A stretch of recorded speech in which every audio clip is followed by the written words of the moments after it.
All right, everybody, welcome to Better Health, Better Man.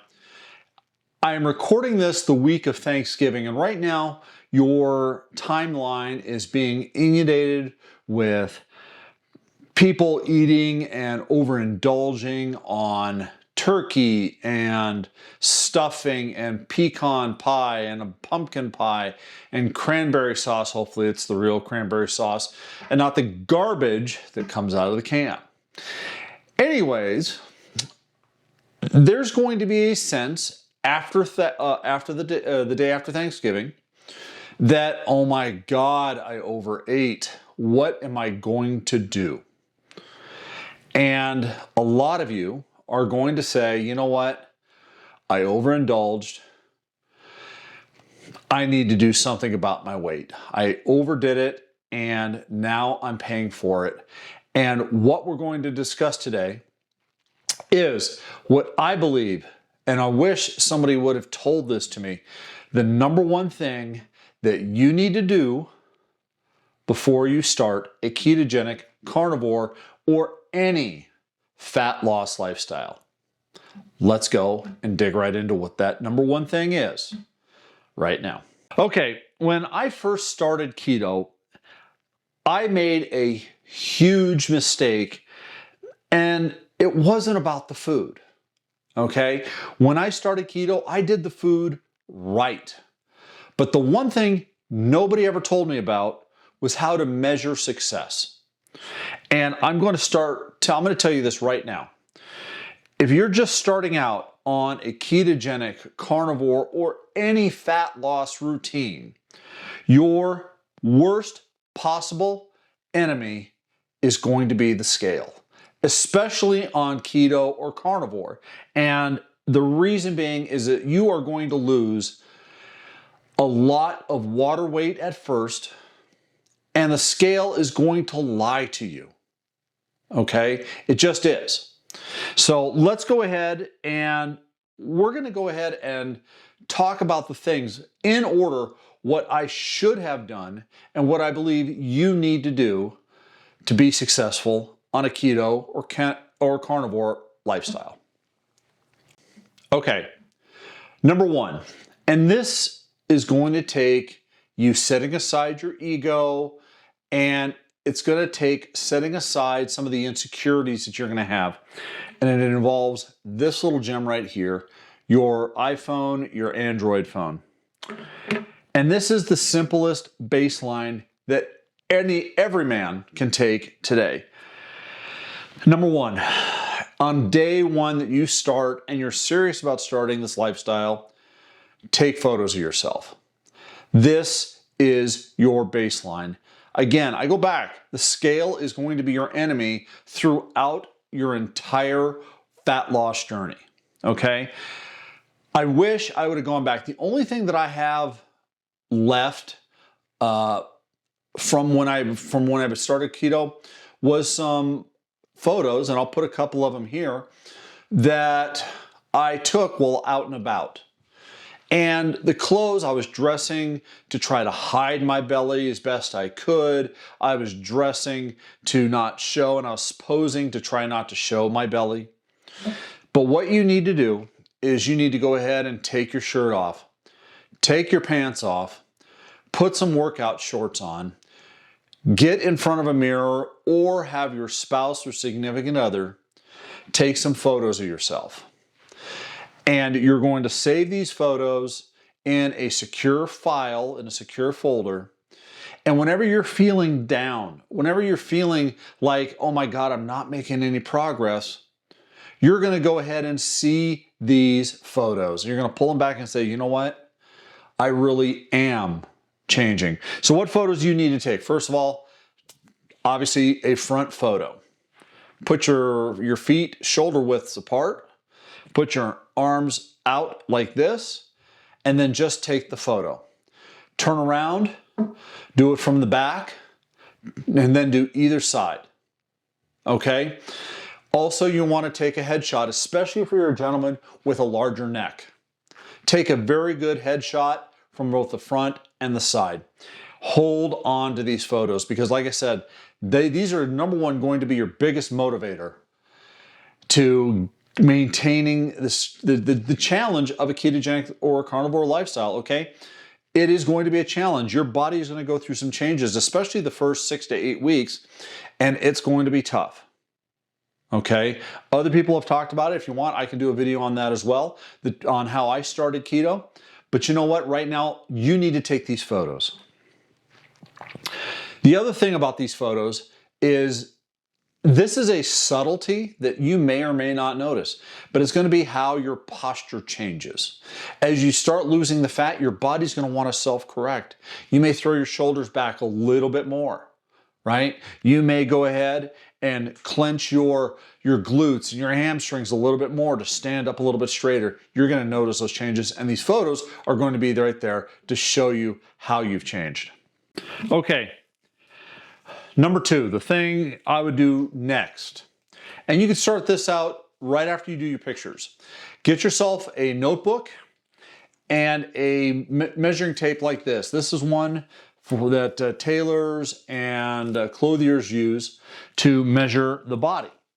And why do you want to do this? Is because your body is going to go through changes that you're not going to notice unless you put on a pair of pants that now fit a lot more comfortably than they used to, or you're going to put on a shirt and, oh my God, it's going to go over my head and it's not choking me out. So what do you do with this? This is what I would recommend, okay? You're going to want to use and measure every 2 weeks, starting from day 1. You're going to start with your waist. You're going to start with your chest. You're going to do each individual thigh right below the crotch area, okay? Just above your knee in the thickest part of your thigh. And then you're going to want to measure your neck, okay? These measurements are going to show your fat loss better than any scale will, okay? Especially for men who are lifting, who are working physical jobs, and who are actively trying to gain muscle at the same time. And by the way, ladies, this also goes for you as well. I mean, I had weeks where the scale didn't move, and it drove me bloody nuts, especially after I started in Orange Theory back in February of 2019. You know, by that time, I had already lost about 60, 70 pounds, and I was really focusing in on getting down to that 220-pound mark. And my body, because I had started to work out and I started to lift weights, you know, and I was jogging and running, my body was changing, but I wasn't noticing until I started noticing a little bit of the clothing. And that's where this little tape measure right here would have helped immensely. Okay? And what I mean by immensely, I mean immensely. I can't tell you the number of times that I had stepped on the scale there was one time there during the month of November 2018 that, and go figure, it was during Thanksgiving, right? Where I was plateaued at a 50-pound weight loss because it had taken me 4 months to lose 50 pounds of fat. But what I didn't realize is that my body was changing at the same time, you know, and that's where this little tape measure right here and a notebook would have been an immense help. Okay, number 3 here. And you don't have to get this one right away, but by God, it's a game changer when you do. And I do recommend that you do try to find a doctor's office, or I prefer to use the Body Spec company. I would recommend getting either a DEXA scan or an in-body scan. And I would do this probably 2 weeks in if you possibly can. Don't wait longer than a month. If you don't have those in the area, it's not the most important. It's not the most detrimental thing to not be able to get either a DEXA or an in-body scan. But it really does establish a baseline for your body's metabolic makeup. There, I'm trying to say the word and it was hard to do. You know, here's what a DEXA scan or an in-body scan is going to do. It's going to tell you what, number one, what your body fat percentage is, okay? I hate the phrase BMI. Doctors are required to use it. I disagree with it because the BMI scale, I work out with people who have a BMI that says that they are morbidly obese, but they are some of the strongest individuals in the world, okay? BMI does not tell the whole story. Body fat is a much more accurate descriptor of what your body can and cannot accomplish. Okay. First of all, the DEXA scan is going to be the most accurate between the two. And like I said, I use body spec, and I try to get those done at least, well, now, about once a year. And I try to do it right around the time of my physical, because what I do is I take the entire report from body spec and I bring it into the doctor's office, because again, they're required to use BMI, not body fat. So what does a DEXA scan do? It's probably the most accurate way to measure not only your body fat percentage, but a DEXA scan will tell you where your muscles are, what percentage of your body weight is muscles. It also has the ability to determine bone density. And the stronger your bones, which of course is done by lifting, you know, the stronger, the more dense your bones are, your body weight's going to go up based on that while your body fat is going down. And if you are plateaued, I'm going to tell you right now that DEXA scan can alleviate a lot of stress, knowing where you're at. I believe the healthy scale for men, I believe obese is considered 20 to 25%. 20 to 25%. Anything over 25%, you're getting into the morbidly obese range. At 32% body fat, you really are morbidly obese. And if I had done a body spec scan when I started my ketogenic journey, I guarantee you I would have been over 40% body fat. Okay, and that tells a huge story. Now, the in-body scan is a little less accurate, but it's still an extremely helpful tool. It doesn't go into the depth that the DEXA scan does, but it does within 2 to 3% accuracy of a DEXA scan. It's going to tell you what your body fat density or what your body fat is, what your lean muscle is, and also it's going to tell you a little bit about bone density, though I don't trust the in-body scan bone density as much as I do the body spec scan. Now, the thing with the in-body scan, there should be a medical office near you has them. Gyms are now starting to get the in-body scan in. So if you are a member to a gym, ask them if they have an in-body scan that you can use. Typically, they charge you $10 to $15 to use it. A DEXA scan is going to cost you anywhere, well, body spec, when I do it, they run around in mobile vans. So I have to meet with them at wherever location they are at for that day. I think a DEXA scan through body spec is going to run typically around $80. But the information that I get from it is absolutely invaluable. Okay, and the fourth thing that you're going to want to do, and there are apps for this. I work out with people that still use weightlifting logs. You're going to want to start tracking your performance. So I recommend to everybody that starts a fat loss journey, even if you don't have a gym membership, you need to start walking. Okay, you need to go ahead and start walking. If you are lucky enough to have dumbbells in your house, use them. Okay, and what you're going to want to do is you're going to want to start tracking. Day one, how many push-ups can you do? Can you do 0? Okay, that's fine. Guess what? You're just starting out. A week from now, can you do half a push-up? You log that thing down. How long can you hold a plank, right? How far can you walk without feeling winded? Do you avoid that afternoon metabolic crash because, oh my God, I used to not be able to get through the day without drinking a triple shot latte with 4 pumps of sugar at the local Starbucks. Oh my God, now I don't need that coffee in the afternoon anymore just to get through the day, right? Things like that, you're going to want to write those down in the same logbook that you're writing down your measurements on.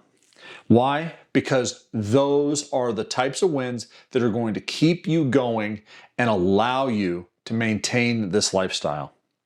Now we're going to talk about some internal wins. These are things you can't measure, okay? You're going to have sharper focus because once the brain starts operating on ketones, you're going to find the mental clarity is going to go through the roof. I can't tell you how many years where I would wake up in a brain fog, right? Just because of the sugar crash and the glucose crash that I had from the night before. You know, you're going to be calmer. You should be in a calmer mood. Now, if you're in a high stress job, obviously you're going to need to go ahead and monitor things like that. But, you know, there were times between my wife and I where, you know, not eating, okay, would cause us to agitate because our bodies were so used to eating 2, 3, 4, 5, 6 times a day. Excuse me. This next one is near and dear to my heart. Reduced inflammation and joint pain. One of the reasons why I didn't start working out right away when I started my ketogenic lifestyle is I was told by a lot of people, hey, you're complaining about knee pain all the time. You need to lose a few pounds before you start exercising. First of all, that's wrong. That's why I recommend you start walking day one, the moment you start on a ketogenic lifestyle. But to go back to the joint and inflammation pain, you know, it started back, I would say, in 2015, 2016, and you know, my neuropathy problem that I talked about earlier, and when I reviewed the foot massager, okay, that's now 9 years old, right? That inflammation, the tingling in my feet. Also, what I didn't talk about is climbing in and out of the truck every 10 to 15 minutes, moving thousands of pounds of freight. My knees took a beating. And I thought, well, it was just because of the job. You know, and you talk to a lot of truck drivers and they'll tell you, oh yeah, my knees and hips are joint. And it's because the job really sucks. No, it's because we were fat. We were obese, okay? My knees no longer hurt now. Within, I would say, 6 to 8 months of going on a ketogenic diet and losing that initial 50, 60, 70 pounds of fat, my knees felt 100% better. Now, when I get off my ketogenic diet, and I have done that every once in a while, and I'll probably do a little bit of it again this Thanksgiving, right? Just because I don't want people making food for a Thanksgiving dinner at their place that I'm gonna say, well, I can't eat that, right? So I know for a fact come Friday morning, I'll have a little bit of inflammation, but it'll be temporary and I'll know exactly how to mitigate that. And then last but not least is your confidence is returning, okay? Remember when I talked about that photo, taking those photos, and you're gonna notice your shoulders are going back a little bit more. You notice that you're walking with a little bit more pep in your step, right? You're gonna feel that confidence, and all of a sudden, you may not realize it right off the bat, but then all of a sudden, bam, just like that, it's gonna happen, and you're going to be, holy crap, this is what feeling good feels like. All right, so we're gonna go ahead and land the plane here. Measure your progress, gentlemen. Don't measure your fat. Don't measure your weight. Measure your progress. What can you do? Take those photos, take those measurements, you know, get a scan when you're ready to. You know, pay attention to your strength, your stamina, and your mindset. And please, remember, gentlemen, there is no downside to becoming physically strong, metabolically healthy, or spiritually fortified. I want to hear down in the comments section below, what are your non-scale victories? Drop them in the comments. And if this helped you at all, please share it with somebody who's just getting started, because you know what? I want you to succeed. I want to build a community that says, you know what? We're going to take back our health. We're going to go ahead and gather like men should and encourage each other and take our health back. God bless everybody. Have a great Thanksgiving, and I can't wait to see you next week.